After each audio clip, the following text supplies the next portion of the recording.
আসসালামু আলাইকুম বন্ধুরা, ওয়েলকাম টু সাবরিনাস ব্লগ। আজ বানাবো খুব মজাদার একটি রেসিপি, খুব মজাদার একটি মিষ্টি। কথা দিচ্ছি আজকে সবার জিভে জল আসবেই। খেজুরের গুড়ের কাঁচা সন্দেশ। সন্দেশ খেতে তো আমরা সবাই অনেক পছন্দ করি, আর যদি হয় খেজুরের গুড়ের সন্দেশ তাহলে তার কোনো কথাই নেই। আমি সব রকম টিপস অ্যান্ড ট্রিক্স ফলো করেই আজকে মিষ্টিটা বানাবো এবং আপনাদের সবাইকে বানিয়ে দেখাবো।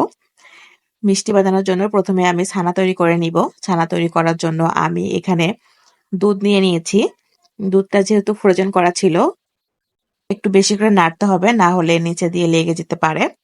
ঘন ঘন নেড়ে দুধটা ফুটিয়ে নিতে হবে।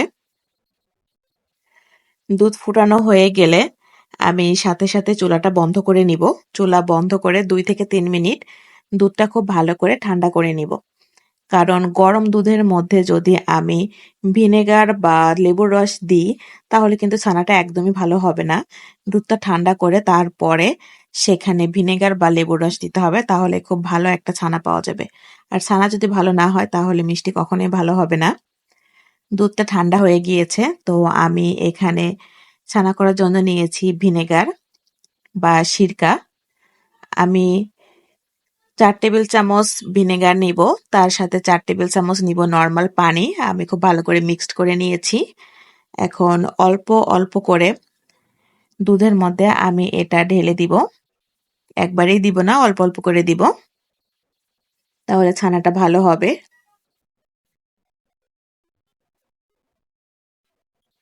ছানা ভালো হলে তবেই কিন্তু মিষ্টি খেতে ভালো হবে।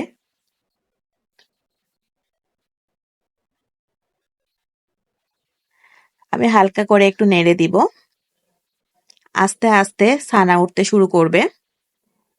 বন্ধুরা, আপনারা দেখতে পাচ্ছেন ছানাটা ঠিক কতটা সুন্দর হয়েছে। আমি এবার ছানাটা সেঁকে নিব।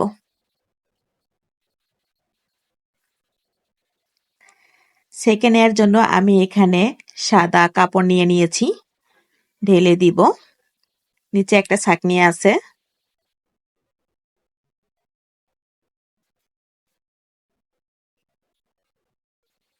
পরিষ্কার পানি দিয়ে আমি 2 থেকে 3 বার ছানাটা খুব ভালো করে ধুয়ে নিব, যাতে ভিনেগারের গন্ধটা চলে যায়।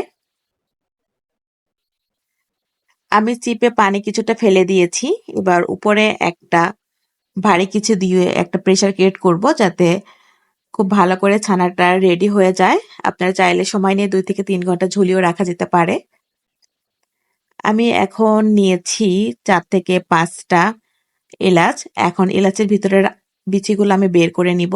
তারপরে এই বিচিগুলা আমি 1 টেবিল চামচ চিনি দিয়ে শিলে গুঁড়া করে নিব। এই হচ্ছে আমার ছানা। ছানাটা কিন্তু অনেক পারফেক্ট হয়েছে, আপনারা দেখতে পাচ্ছেন। নরম তুলতুলে খুব সুন্দর ছানা হয়েছে। আমি একটু হাত দিয়ে ডলে নিয়েছি। ছানাটা যদি একটু শক্ত হয়ে যায় বা দানা দানা ভাব থাকে তাহলে এভাবে ম্যাশ করে নিতে হবে হাতে তালু দিয়ে, তাহলে মিষ্টি ভালো হবে। আমার ছানা একেবারে রেডি হয়ে গিয়েছে। এখন আমি মিষ্টিটা বানিয়ে নিব। তার জন্য আমি চুলায় বসিয়ে দিয়েছি প্যান। অল্প একটু পানি দিয়েছি। পানির উপরে এখন আমি দিয়ে দিব খেজুরের গুড়।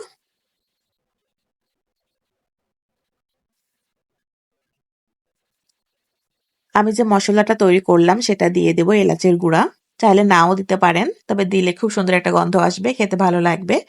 এখন আমি খেজুরের গুড়টা খুব ভালো করে জ্বালিয়ে নিব। জ্বালানো হয়ে গিয়েছে, এখন দিয়ে দিব রেডি করা ছানা। ছানাটা দিয়ে খুব ভালো করে আমি এটা কুক করে নিব। এখন শুধু আমাকে অনবরত নেড়ে চেড়ে মিষ্টিটা বানিয়ে নিতে হবে। আমার সন্দেশ কিন্তু রেডি হয়ে গিয়েছে, আপনারা দেখতে পাচ্ছেন। এটা একেবারে ঘন হয়ে গিয়েছে। এখন আমি এটা নামিয়ে মিষ্টির শেপ দিব। সন্দেশ কিন্তু অনেকে শেপ দেয় না, এমনিতেই খায়। সন্দেশ খেতে অনেক ভালো লাগে। তো যার যার ইচ্ছা, যে যেমন খুশি তেমন একটা শেপ দিতে পারে। আমি নর্মাল মিষ্টির মতো করে একটা শেপ দিয়ে নিচ্ছি। সন্দেশ হচ্ছে অনেক টেস্টি একটা মিষ্টি, মিষ্টির মধ্যে খুবই বিখ্যাত।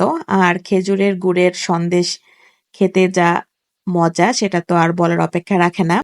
আমার পুরো বাসা খেজুরের গুড়ের গন্ধে মৌ মৌ করছে। তো আপনারা দেখলেন আমি কত সহজে ছানা বানানো থেকে শুরু করে খেজুরের গুড়ের কাঁচা সন্দেশ বানিয়ে নিলাম। যদি আপনাদের রেসিপিটা ভালো লেগে থাকে তাহলে অবশ্যই বাসায় ট্রাই করবেন। আমার ভিডিওটিতে একটি লাইক দিবেন, কমেন্ট করবেন, আমার পাশে থাকবেন। আজকের মতো এ পর্যন্তই। দেখা হবে পরবর্তীতে নতুন কোনো ভিডিওতে। সে পর্যন্ত সবাই ভালো থাকবেন, সুস্থ থাকবেন। আসসালামু আলাইকুম।